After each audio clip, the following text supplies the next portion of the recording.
आजची आणि आत्ताची सर्वात मोठी बातमी। येरमाळा ग्रामपंचायत व पोस्ट ऑफिस समोरील विद्युत डीपीला भीषण आग विझवण्यासाठी महावितरण कंपनीकडे कोणतीच सोय नाही। आता पाहूया सविस्तर वृत्ताकडे। महाराष्ट्राची कुलस्वामिनी आई तुळजाभवानीची धाकटी बहीण येरमाळ्याची आई येडेश्वरी यात्रेमुळे सततच येरमाळा गावात गर्दी असते। मंगळवार, शुक्रवार, रविवार अशा ठिकाणी लाखो भक्तगण येरमाळ्यामध्ये देवीच्या दर्शनासाठी येत असतात। त्यामुळे येरमाळा गाव व्यापार उद्योगामध्ये देशभरात नावलौकिक आहे। त्यात आणखीनच भर म्हणजे येरमाळ्यातील बसस्थानक। ज्या बसस्थानकामध्ये जवळपास 788 म्हणजे 800च्या जवळपास बस फेऱ्याची आवक जावकची नोंद होते। त्यामुळे व्यापार नौकर वर्ग विशेष आकर्षण ठरत आहे। त्यातच येरमाळा गावात प्राथमिक शाळा, माध्यमिक उच्च माध्यमिक शाळा, सरकारी दवाखाना, अनेक खाजगी दवाखाने सर्व काही एकाच छताखाली असल्याकारणाने येरमाळा गावाची लोकसंख्या झपाट्याने वाढत आहे। त्यामुळे गुंठेवारी क्षेत्र, खरेदी विक्री, हॉटेल उद्योग, कोल्ड स्टोरेज, खावा उद्योग सर्व काही बाबींचा भार मात्र विद्युत महामंडळावर पडत आहे।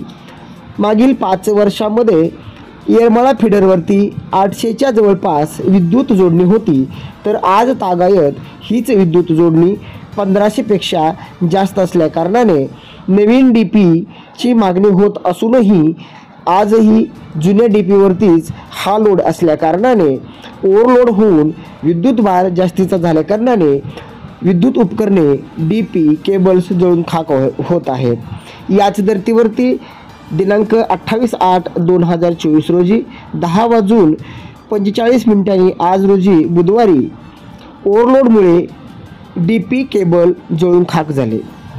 अर्धा तासपेक्षा जास्त वेळात विद्युत पुरवठा खंडित होता। काही वेळातच कर्तव्यदक्ष कर्मचारी ज्ञानेश्वर शिंदे वरिष्ठ तंत्रज्ञ, अशोक पेटे वरिष्ठ तंत्रज्ञ, अरुण गवळी कंत्राटी कर्मचारी, अजय बाराते कंत्राटी कर्मचारी यांनी शर्तीचे प्रयत्न करून विद्युत पुरवठा पूर्ववत केला। बसस्टँडकडील काही भाग वगळता सर्व गावात विद्युत पुरवठा पूर्ववत करण्यात यश आले। त्याचवेळी मुन्ना बारकोल यांनी मोलाचे सहकार्य करून सर्व विद्युत पुरवठा व्यवस्थित केल्यामुळे गावभर सर्व कर्मचाऱ्यांचे कौतुक होत आहे। ही आज जरी कौतुकाची बाब असली तरीसुद्धा येरमाळा गावकऱ्यांनी वेळोवेळी महावितरणाला नवीन डीपी वाढवण्यासाठी अनेक वेळेस सूचना करून देखील सुद्धा त्याकडे मात्र जाणून बुजून दुर्लक्ष केले जात आहे। त्यामुळे वारंवार वाढता लोड, त्यामुळे डीपी जळून अनेक ठिकाणी महामंडळाचे नुकसान होत असून याकडे मात्र अनेक अधिकारी वर्ग डोळेझाक करत आहे।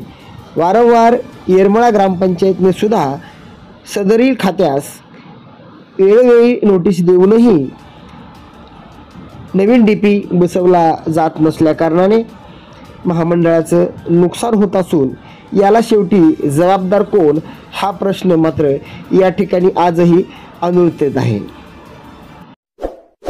इस वीडियो को लाइक करें, हमारे चैनल को सब्सक्राइब कर बेल आइकन जरूर प्रेस करें।